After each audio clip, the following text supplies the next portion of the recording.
onto your back with your knees bent and 2 blocks.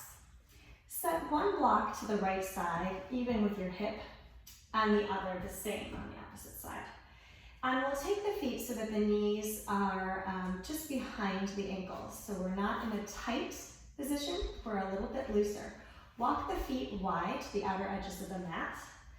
And we'll feel that traction that we get when we have a long spine of having the skull, the scapula, and the sacrum on the mat.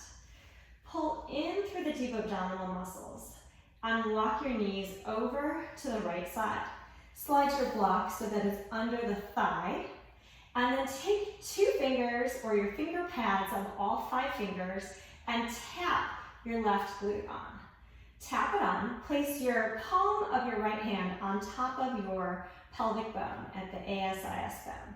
Now press the 2 points together. So you're pressing your glutes up into the ASIS bone where the palm of your hand is resting. And keep those 2 areas cinching in and talking to each other. From there, pin the ribs down, taking your finger pads and pressing your ribs down. And then lengthen your arms overhead, keeping those ribs pinned down, keeping the left glute on. This will lengthen out the abdominals without causing an overarch in the spine. When I see this done wrong, what I see is a whole bunch of arch coming into the low back. And as soon as we lose the structural integrity of the core, we cause a kink in the hose, right?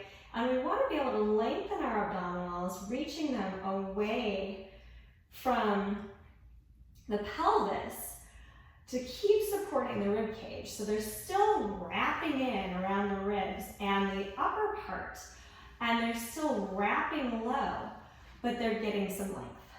Good, come onto your back. And we'll walk our legs over to the second side, adjust your block to go underneath your thigh of your left leg, tap on with your finger pads your right glute. Place the palm of your left hand onto your ASIS bone and let these 2 spaces collect together. Okay, if there's any pain in your knee, walk your knee out or your foot out away. Keep everything on. Give yourself that tactile cue of tapping the rib cage so it sinks down to the mat, and then extend the arms overhead. Now you can interlace your hands this time and get even more of the length on this side if you want, or keep them apart depending on how the shoulders feel. Either way, you're working to keep that rib cage down while length is still happening away from the pelvis. You're lengthening the torso.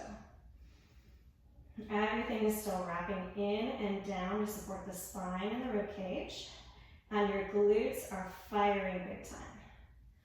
Good, roll onto your back, and that is a beautiful supine twist. You can also do it without blocks as long as you can maintain that neutral spine, which is your normal spinal curve, not the one that the modern life has given you, right? And then you can press up or rock and roll up to a seat to get up.